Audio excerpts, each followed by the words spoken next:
Hey everybody, Ludi here, with a different type of video today than what I normally do. So as some of you might know, some changes to the global labs were made to the War Hero system on January 26th, and that really bothered me, and I felt that I really needed to get my opinions out there to try and stop this change before it goes live, so that's why we're here today.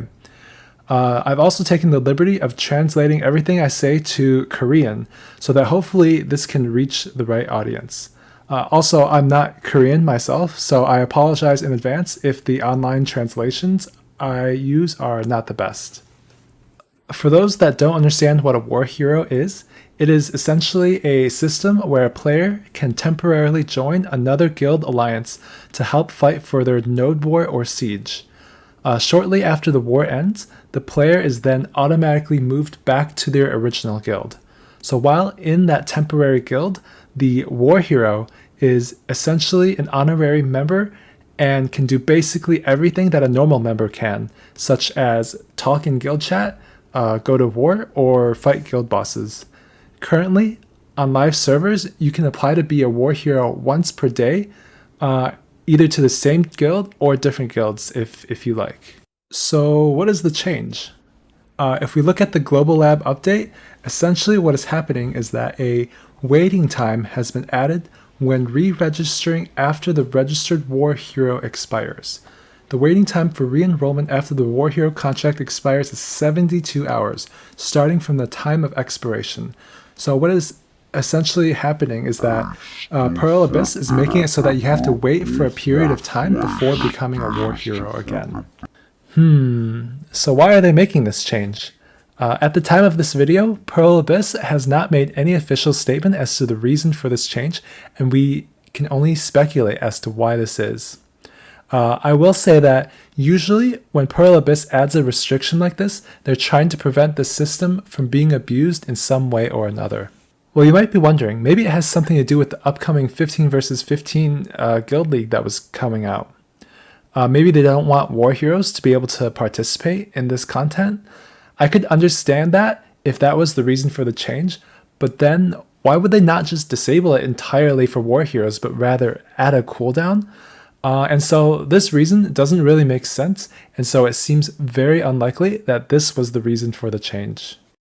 This seems like a very random change that was added out of nowhere, and it doesn't make any sense until we look at a patch that happened a couple weeks ago.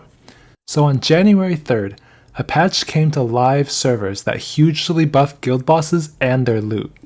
With this patch, doing all 4 guild bosses all of a sudden went from maybe around 2 to 300 million silver if you were lucky, to now at least 800 million to over 1 billion silver guaranteed for around 30 minutes to an hour of work. Keep in mind that war heroes can also join guild bosses and get paid as well, and so theoretically, one war hero could do 7 guild boss runs with other guilds every week. So it seems to me that the real reason for this change is to stop players from intentionally joining other guilds as war heroes and getting a bunch of silver from it. And I'm here to tell you that this is a really terrible way to go about it.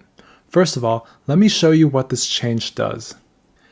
Let's say that I'm a PvP-oriented player that likes to join Siege as a war hero every week, and maybe sometimes join node wars during the week.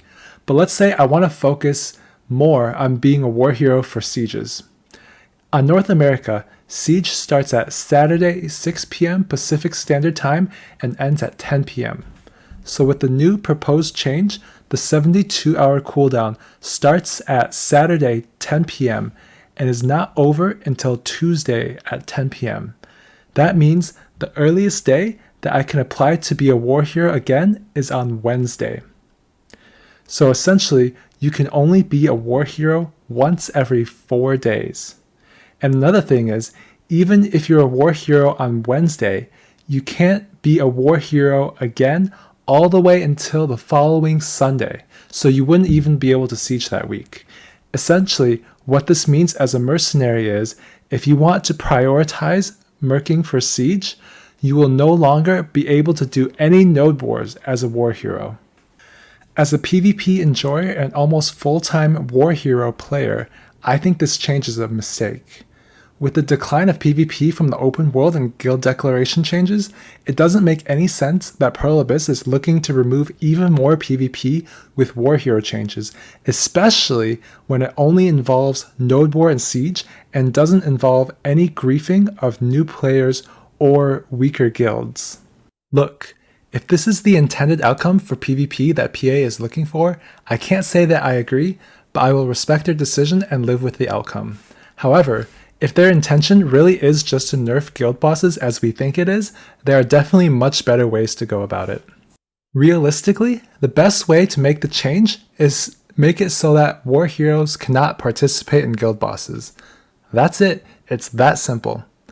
One way Pearl Abyss could implement this is to simply have each guild boss spawn in its own instance room. After all, this implementation already exists for the Khan guild boss, so it really should not be difficult to add.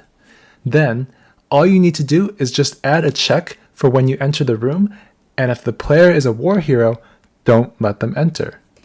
It's that simple. If I have to be frank, this is a really lazy and short-sighted way of patching war heroes, and it's even debatable whether or not these players were making a game-breaking amount of silver in the first place. I'm not really here to talk about whether or not it was an unfair amount of silver to be earning, but I am here to remind Pearl Abyss that the war hero system was created so that guilds can hire mercenaries to help fight wars, and that this proposed change nerfs this capability unnecessarily.